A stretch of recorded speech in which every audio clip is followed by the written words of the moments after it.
Is the Summer Hikaru Died a BL? And does it even matter? What's up guys, it's Kictor, and today I am excited to talk about The Summer Hikaru Died, which is currently booming with its recent release on Netflix. I've read the 5 volumes of the manga that are currently out, and I'm personally obsessed with it. It follows the story of Yoshiki and his best friend Hikaru, who mysteriously went missing in the mountains of their small town, only to come back different. His body has been inhabited by some kind of monstrous spirit. He's now become someone with all of Hikaru's memories, but an entirely different personality. Before we can answer the question of if this can be called a BL, we have to first ask, is this even gay at all? If you know my channel, you know I enjoy gay shipping, and there's a difference from consuming actual queer content and just shipping characters together. So let's get one thing straight. It's super gay. Yoshiki's feelings towards Hikaru and the new Hikaru are clear. The story cannot exist without the truth of Yoshiki being queer.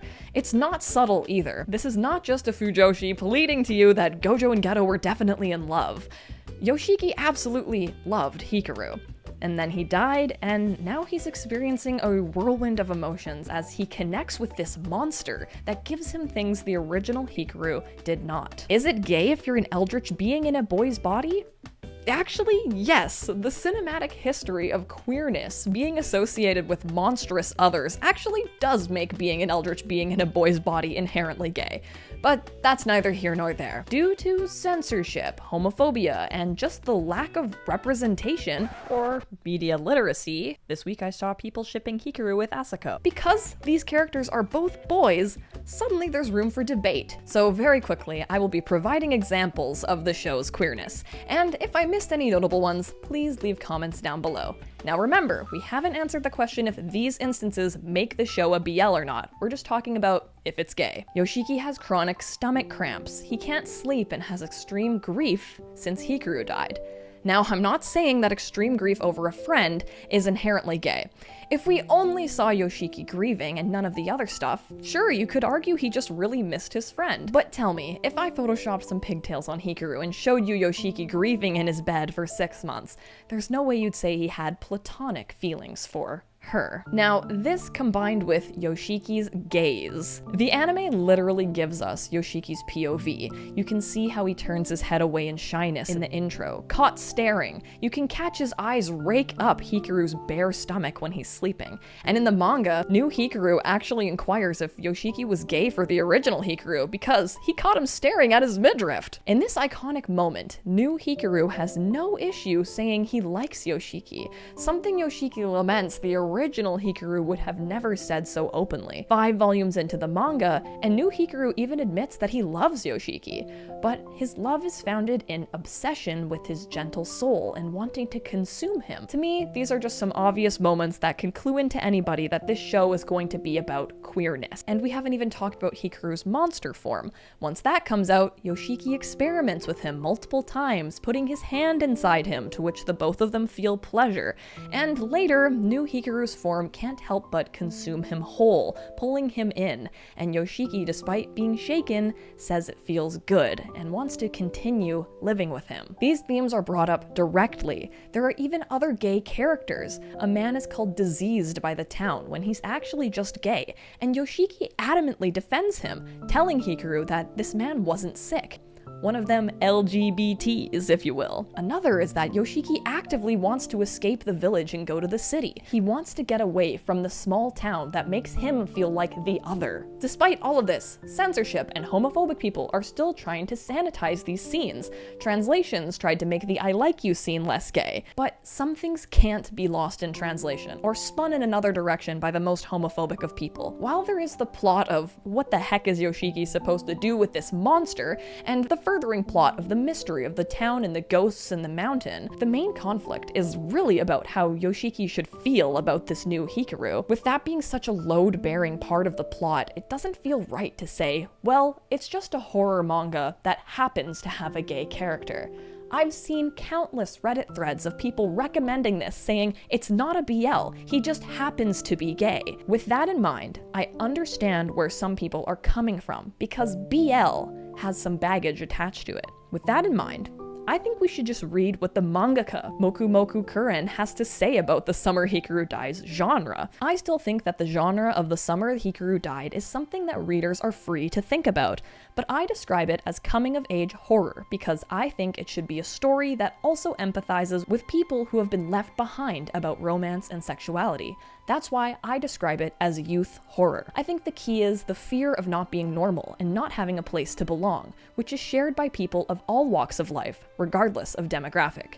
I believe it's okay for there to be queer stories that are not about romance. Regardless of the genre tag or whether the story is not a romance, I, as the author, can guarantee that it is a queer story. It's not about romance, but it is a queer story. Does that fit into your personal definition of BL? Because there definitely are plenty of BL that aren't about romance. But wait, how is that possible?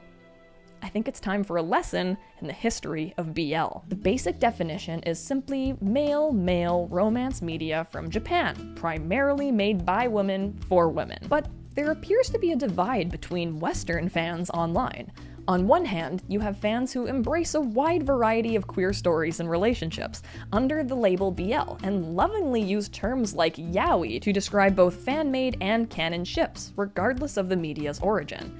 And on the other hand, there are fans who enjoy gay media but have a narrower definition of BL and view the genre with prejudice as strictly romance-focused, heavily reliant on gratuitous tropes, and unable to break out of heteronormative seme-uke dynamics. One high-profile example of this divide is the viral tweet made by Alice Oseman, the author of Heartstopper. This tweet received a lot of negative feedback, both Osman's own audience and BL fans in general, by drawing what many saw as an arbitrary line in her own gay comic and the BL genre at large. And it's no wonder, because the stereotypes surrounding classic BL and yaoi no longer represent the most popular BL to have reached Western audiences over the past few years. Series like Dokyosei, Given, Sasaki Miyano, Cherry Magic, and Tadami Okari depict a variety of nuanced relationships, well-developed characters, and interesting stories. But all of those series are much more overtly romantic than The Summer Hikaru Died, which falls much neater into the horror genre than romance. Historically, the BL genre came out of shoujo manga, Japanese comics that were defined primarily by their female authorship and audience, rather than by strictly defined themes.